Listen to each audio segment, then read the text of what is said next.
If you start now, you will start seeing results one day earlier than if you start tomorrow.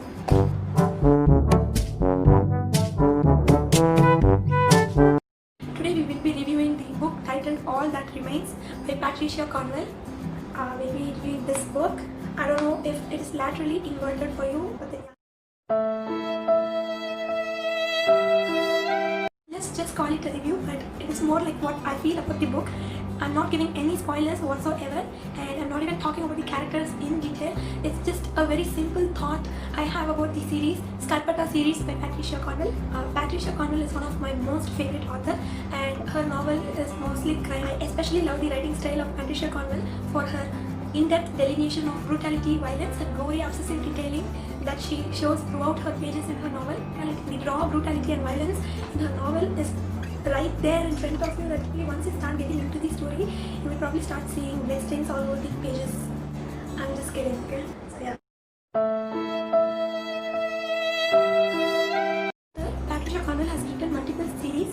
One of my most favorite of hers is Dr. Scarpetta series, which is more like the forensic science kind of crime investigation.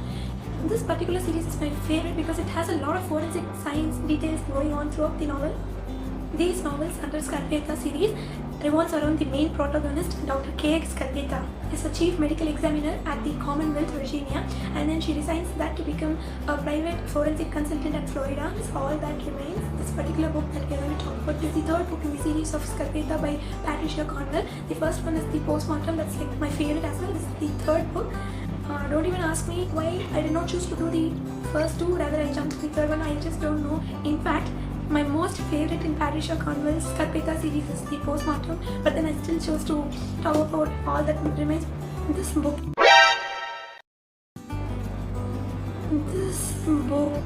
book, especially All That Remains, closely is based on the Colonial Parkway killer. It's just a series of killing happened in the 1980s, yeah, if I'm correct, yeah, it is in 1980s, and around 8 people were killed, and all of them were couples. The element of this book is like, who did it? Still, the killer is not yet found, is not identified, kind of mystery element is being discussed in All That Remains. Probably that's the reason I chose this book over The Postmortem. Just like how other novels of this series goes on, Dr. K. Scarpetta is given with the case, she tries to investigate it. I'm not going to tell whatever happens at last. Usually all the novels in the Scarpetta series, it results in Scarpetta and her colleagues directly confronting the killer. So just imagine this, you're investigating a case and then the killer targets you, and at the end Dr. K. Scarpetta and her colleagues come in face to face with the killers. That's like a spice with all the novels in Scarpetta series, which I really like. The best thing about this series, and especially about the writing of Patricia Cornwell, is that as you keep on reading through the book, once you pass on 20th page or 21st page, you start seeing yourself there. To an extent that when I'm reading her particular book, if I'm reading Patricia Cornwell's book, I tend to look around me. If someone is behind me, I become paranoid. That's how much you just put yourself in the role of the protagonist. All the characters are your close friends. That's just how I think Patricia Cornwell makes us feel. I think, to be more precise, it's like a 5D effect in a book. Through all the pages, you're having a 5D effect. That's what the Patricia Cornwell's book makes you feel. Whichever book you read, if it is romantic genre or a horror, maybe any genre, if you're reading any type of book, I would suggest that you are in a very calm, peaceful place where children are not shouting. So I make myself alone in a room, start reading it, I just go inside it. Novels has that tendency to make you feel as if you're in the novel. Even if you're sitting in a moving train, I would suggest that you don't read in a moving train and spoil your eyesight, but start reading through the novel. You will feel as if you're a very close friend of Scarpetta.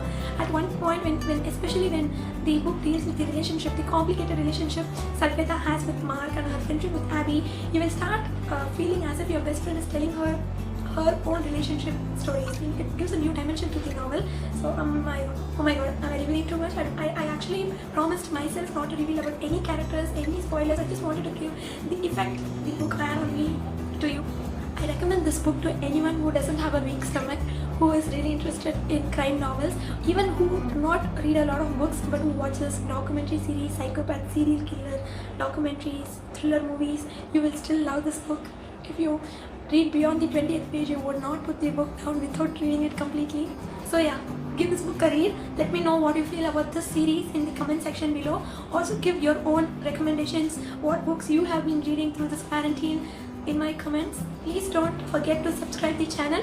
Also press the bell icon. You'll be notified of my future videos. I'm planning to do vlogs. In the upcoming videos, I'll be discussing about more book reviews, or probably even discussing about the breakup story of the couple next door.